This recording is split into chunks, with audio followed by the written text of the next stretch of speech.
Twitter's used for a lot of reasons: jokes, news, politics, but in May 2019, one tweet saved a life. And I saw Chance, the rapper, tweet that his Aunt Tony needed a kidney. And so when I first saw it, I was like, oh, I'm the same blood type. I guess I'll reply. That's kidney donor Maranda Proce. I'm Monica Fox, kidney transplant recipient and Director of Outreach and Government Relations for the National Kidney Foundation of Illinois. On this episode of The Journey Continues, kidney transplant recipient Antonia Jordan and Maranda share stories of how they found themselves together on this journey. Antonia, how'd your kidney disease journey start? Well, it started back in 2012, and it was just progressive. It got worse. My nephrologist, they installed a graft, which is used when you have two small veins for dialysis. And I was in shock because I wasn't ready for dialysis. And it started 2012. And I got on dialysis in 2015, July. And then that's when I started, getting on the transplant list. And how old were you at that time? About 54 years old. So you were in your mid-50s, and did you think dialysis was for people of your age? Had you thought of dialysis before this? No, not at all. What fears or expectations did you have when your journey started that proved to be different as you went along? That dialysis is not a death sentence, that it was a motivator for me to do the things that I needed to do to get a kidney transplant. I'm glad that was one of your lessons. And how'd you feel when you first received your kidney diagnosis and learned that you'd have to go on dialysis? Alone, frightened, curious, physically upset, sick to my stomach. Tell me about the first time that transplant was presented to you as a treatment option. It was presented to me by my nephrologist before I got on dialysis. So did you get listed for transplant prior to going on dialysis? Yes. Oh, that's awesome. What were the challenges with that? Quite a few challenges, just understanding. I'm the kind of person that needs some exact stuff. So I wanted to know what number I was in the sense of, is there thousands of people? Am I number 1? Am I number 50? Am I number 600? And that's not true. That's not how it's calculated. I learned that. Do you think there are a lot of myths and misconceptions in the African American community with regard to being a living donor? Of course. In the African American community, and I can only speak for my family, we're taught that you die with the things that you came into the earth with. We are taught that when you get cut, the blood turns green instead of red. It's not red anymore. We were taught that you keep your organs just in case something else starts happening. Just a lot of things with organ transplant. And then people are selfish when it comes to understanding the depth of organ donation, how it can save races of people, and they misunderstand that they can live just fine with one kidney. People are just not willing to do that. So you had to go on dialysis. Mm-hmm. What were some of the challenges that were associated with that? Just going every other day. It was just absolutely horrendous. I used to call it the electric chair. And then I had to change my mind and tell myself that this is a booster chair instead of an electric chair. Oh, I like that analogy. It got to be a booster chair for me. So every time I went there, I would just think, okay, it's not going to be short-lived. I'm going to get up and walk out of here. I'm not going to need the booster chair forever. And that's what I would tell myself every day. I stayed on dialysis for 4 years, 2 months, and 2 days. It was a challenge to deal with all the medical stuff that goes along with it, like blood pressure dropping, fluid load, and skin issues, restricted diet, being careful with just yourself physically, not hurting the arm, not lifting too much, the nausea, the diarrhea, the whole physiology of dialysis, and understanding what the kidneys do for the body and how important they are and how important the kidney. It's a major organ, and if you don't have it, it's just almost impossible to live. You really painted a picture of dialysis that makes it pretty clear that that's not something you really wish on your loved ones. So, speaking of your loved ones, how'd your health situation impact your family? They were in shock. And they were frightened. They were sometimes angry. Some of them became standoffish because they didn't know how to handle it. They didn't know what to talk about. A lot of them were guilty because they were able to donate, but they wouldn't. They couldn't make their heart tell them that. And so it caused a great big family rift. And eventually it grew us closer together eventually after we got through the ugly ugly part. Quite a journey, and I've lived that story and heard it many times. And so your family, though, was also very supportive, and you were able to, once you changed your mindset about dialysis, you were able to rather thrive on dialysis. You traveled and lived your life. But tell us about traveling while on dialysis. Traveling while on dialysis was challenging. It did not stop me. It restricted me a little bit, but it didn't stop me when I would travel. Mostly, I would travel on the weekend when I didn't need dialysis. So I would leave like Friday after dialysis and then come back on Monday morning. If I had to stay throughout the week, then I would set up so that I would choose a dialysis center where I was going. Most of the dialysis centers that I went to, they were out of town from the place that I was living. And unfortunately, in the United States, states' laws differ per state. When I went to South Carolina, I had to go and get a whole physical and get some type of a blood workup before I could get dialysis in another city. So the state requires some type of a blood test or a blood lineup or everything before someone could just come into that state and get dialysis. So it was some challenges. I had to do some things per state. It differs per state. So, being a person who loves to travel and who loves her family, and I can see how restrictive their dialysis was, even though you tried to work around it. Did you think you'd get a living donor? That's why I was traveling. That's why I was doing everything. I was like, I ain't got many more days to be here, so I better live it up. So And that's what I did. So you were living it up as if it might be your last days. Wow. Yes. Miranda. Hello. Hey, tell me something about yourself. Who's Miranda Proce? Miranda is a college student. She likes to help people, I guess. She is pretty normal in most aspects. She just lives a normal life, does her normal schoolwork, hangs out with her normal friends, drinks her normal coffee every day. Tell me how you learned that Tony needed a kidney. So, once again, just a normal day. I was hanging out with my brother, going through Twitter, and I saw Chance, the rapper, tweet that his Aunt Tony needed a kidney. And so when I first saw it, I was like, oh, I'm the same blood type. I guess I'll reply. The odds of him seeing it are probably pretty slim. There's a lot of people that are offering right now. But he ended up messaging me the information to get tested through UI Health and everything. So I made my appointment and just hoped for the best. You're just your average, normal hero. That's what I say to that. Tony, tell me what precipitated Chance sending out that tweet. Did he always tweet about you needing a kidney? What happened that day? You know what? He's such a busy person, and we were having family day. We were at the house, and I think I was having trouble with my dialysis. There was something going on with the graft, and I had to have surgery and get the dialysis in my chest through a catheter. And it was all taped up and bandaged up, and I had on like a house dress, moo-moo, and he noticed the bandages on my chest. And he said, what's that on your chest? I said, that's where I get my dialysis. And he said, really, why is that?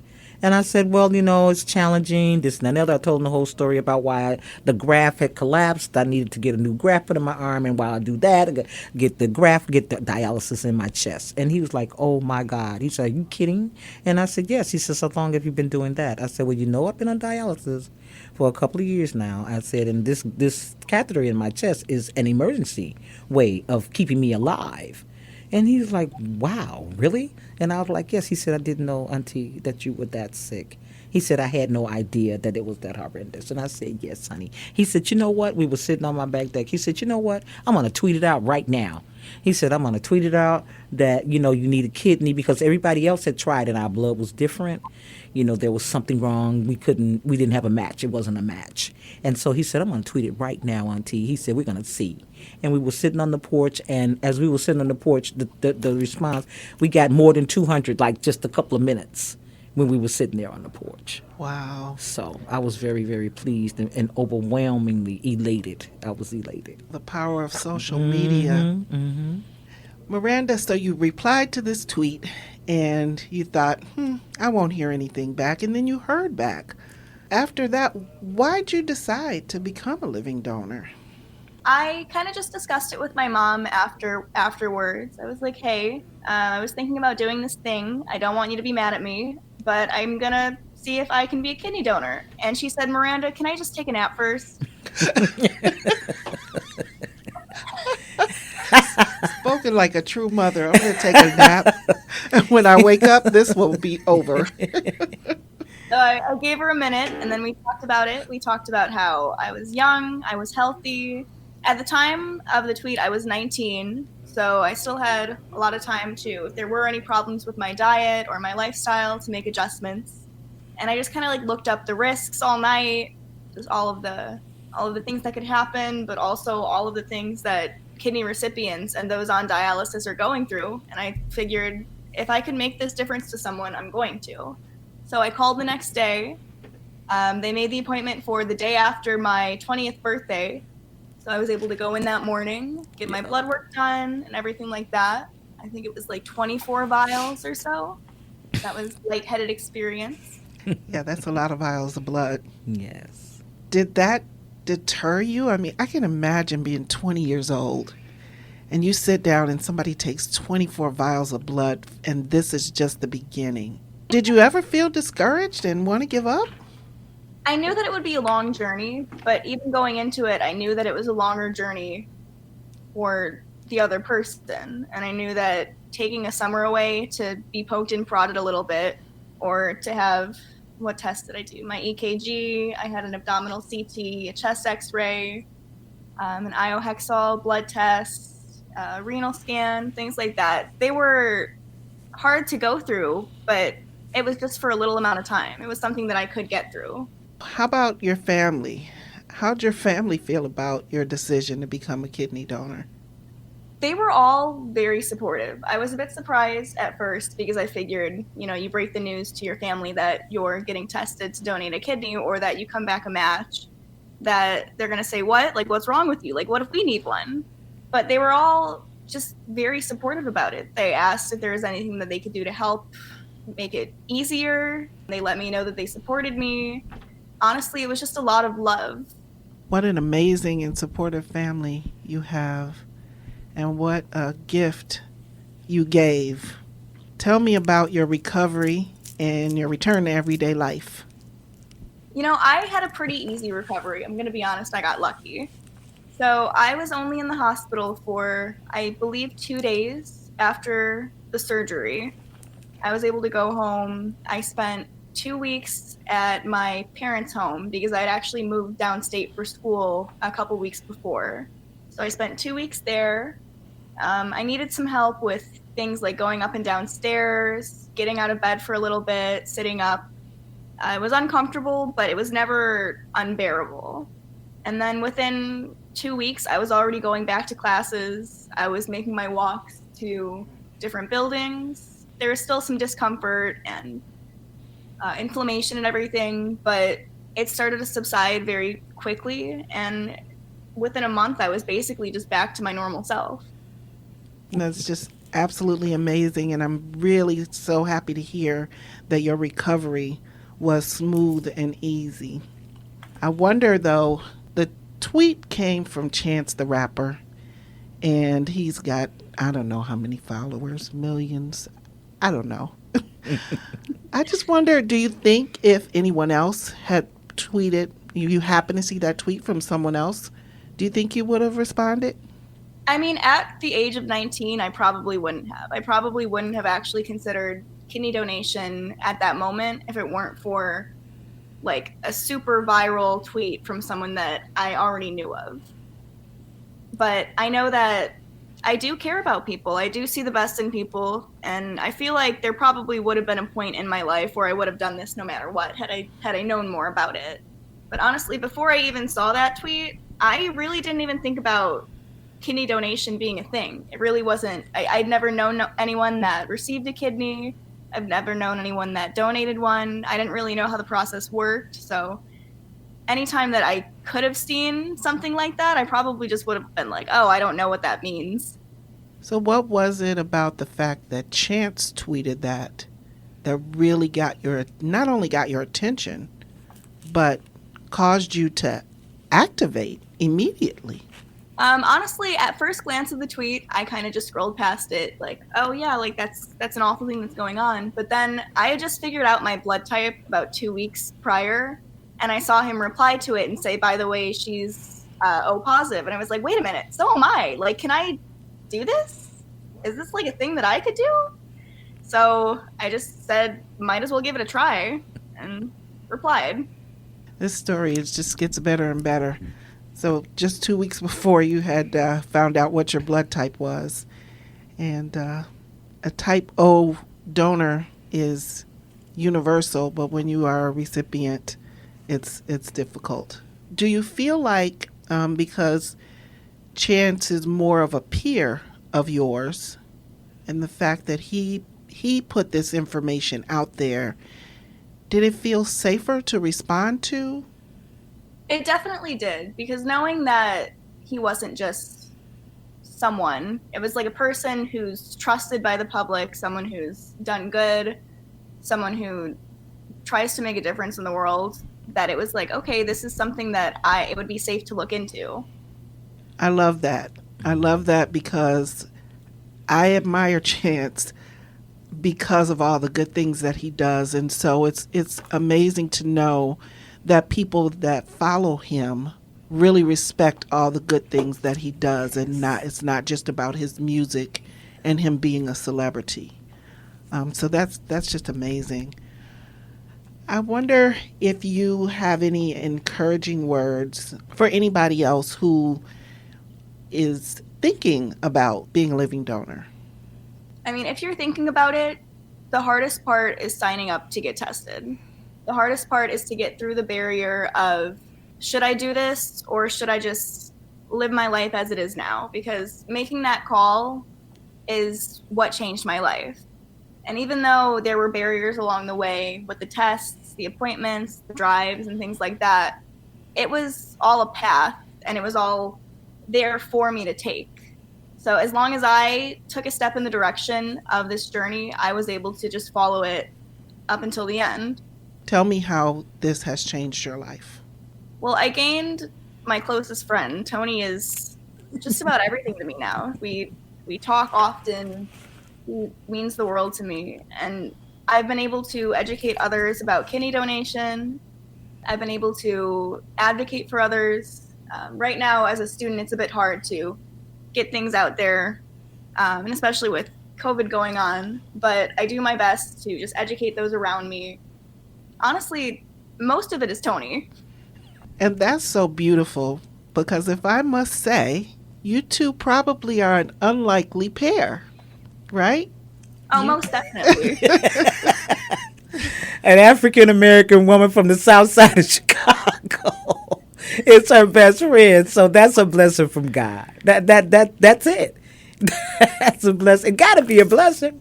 That's all you can call it. And for us to be an exact match, the nurses like we're surprised. There's no enzyme rejection. This is like a person that is like a sister, brother, or child. This is somebody that's so closely related to you in your blood type that we're all amazed that this young woman has the exact same blood that you have. And I was just like in shock too. I just couldn't believe it when the University of Illinois called and they said, listen, we got someone that's a match for you. It's exact. There's no enzyme rejection. There's no anything that's different from your blood at all. This person has the exact same blood. And then for me to meet Miranda and see that, that she's a young white girl that's going to school in Indiana that has no affiliation with me.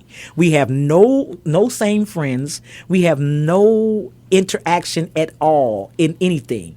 And then for her to be almost 40 something years younger than me and be able to open up her heart and say that this is what I'm going to do. That's a blessing from God for me. They had told me you're not going to be able to live. You're not going to be able to get a kidney unless you get someone that's a living donor.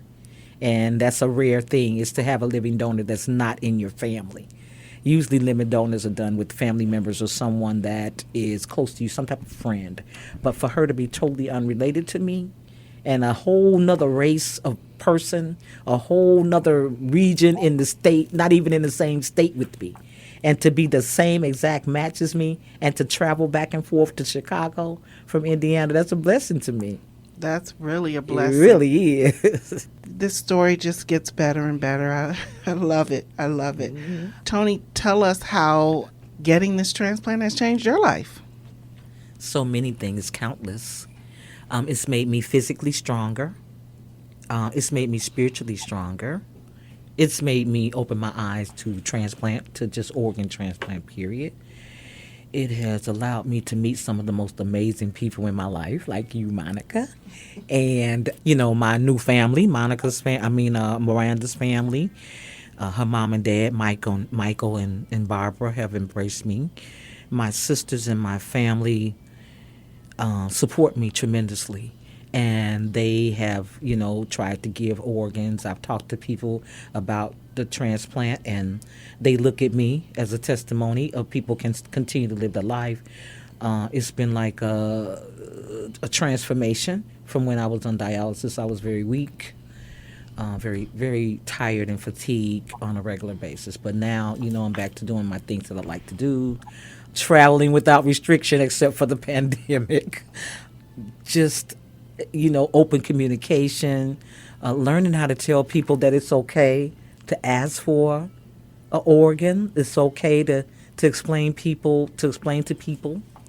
I've been instrumental in helping some of my family members to change their eating habits, watch diabetic symptoms, watch high blood pressure symptoms, doing things that's going to keep them off dialysis and that are kidney friendly and that's going to keep your kidney healthy.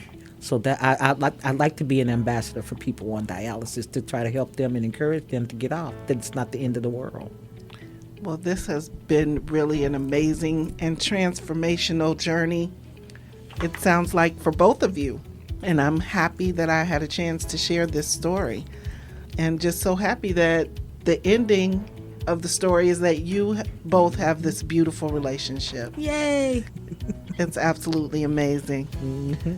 I just want to thank you both for spending this time with me and for sharing your special journey. And special thanks to your nephew for that life-saving tweet. I love you. Thank you for having us. This was great. Yes. Thank you, Miranda. Talk to you soon. Thanks, Maranda. You were amazing. You are amazing. Yes, you are. At NKFI, prevention is a major part of our mission. That's why at the end of each episode, you will hear a nutrition tip. Here's Dr. Melissa Prest. Here's today's nutrition tip about weight management. People live in bodies of all shapes and sizes. While body mass index, a measurement of your weight to your height, and ideal body weight ranges may or may not be appropriate for you. They are used as a guide to know if you are at risk for developing a chronic health condition. Many people may think weight management is about being on an overly restrictive diet that includes intensive exercising. This actually sets people up for failure and is a large reason why diets don't lead to maintained success. What weight management is about is learning how to make healthy food choices at home and when dining out. It's about learning how to identify when you're hungry or if you're eating for emotional reasons. It's about finding physical activity that allows you to move through a range of motion, strengthens your muscles, and gets your heart pumping. and it's about making choices that will help you maintain your weight or allow you to gradually reduce your weight. It may seem easy to go it alone, but research shows that those who find support and professional guidance are most successful. Here are some tips from people who have had success with weight maintenance. Exercise is important and build up to 200 to 300 minutes per week. This is the equivalent of 30 to 40 minutes a day of activity. Stay hydrated, drink lots of water, and limit sugar-sweetened beverages. Eat whole, nutritious foods and focus on foods that are high in fiber. Eat responsibly and mindfully. Pay attention to when you're hungry and when you're full. Plan your meals ahead of time. This allows you to stay on track and make healthful choices. Find fun recipes online or in cookbooks to expand your meal variety. Decrease your screen time and do not eat while distracted. Monitor yourself by keeping a food log, measurements, or weighing in once a week. Join a weight management program for education and support. Build your own support group with family and friends. Keep a positive attitude and believe in yourself and your abilities. Think for the long term. The habits you are creating should be long-sustaining and not a quick fix. And make those changes gradual so that you can stick with them over time. With today's nutrition tip, I'm Melissa Prest, a registered dietitian nutritionist and the foundation dietitian for the National Kidney Foundation of Illinois. The Journey Continues is brought to you by the National Kidney Foundation of Illinois and sponsored by Donate Life Illinois. To learn more about kidney disease and living donation, visit www.nkfi.org. To register to become an eye, tissue, and organ donor, visit lifegoeson.com. If you enjoyed what you heard today, please subscribe to and leave a review for The Journey Continues in Apple Podcasts or wherever you like to listen. This podcast is produced by Rivet. To hear more great podcasts, visit rivet360.com.